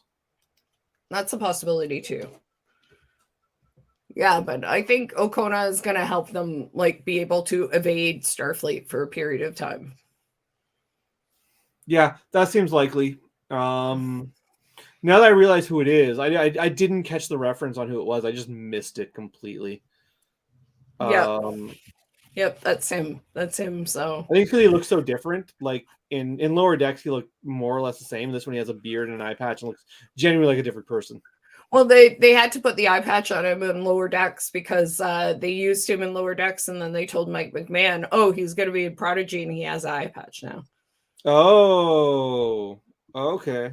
And I they think were you like, mentioned that. I think you mentioned that, and I totally forgot. Yeah. We were talking about it before because I was excited he was going to be in that because I always remembered him from that episode because I liked the twist of that episode, the outrageous Okona, that they're like, he stole the thing and he got my daughter pregnant, and he's like, hey, I'm just trying to help out my friend. He's in love with a girl. I'm not actually doing anything bad. I'm a good guy. Well, not really a good guy, but I'm a good guy. I'm a good friend. I'm a scoundrel, but a lovable scoundrel. I'm a lovable scoundrel. He's a good friend. I'm a good friend for my friends. Yeah. So anyway, I mean, we'll see how it goes, but we should be back in a couple of weeks to do a couple more episodes. So, and hopefully it will be less long next time.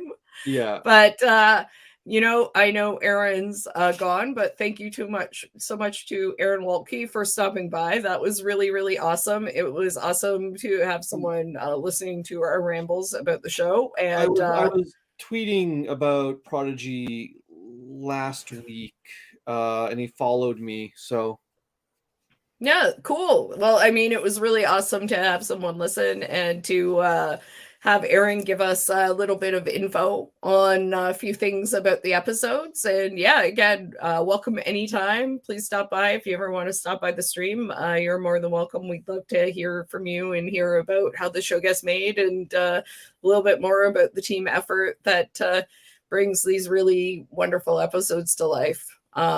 Beautiful, stunning, and really wonderful, like fun episodes to watch and discuss, to be honest. So yeah.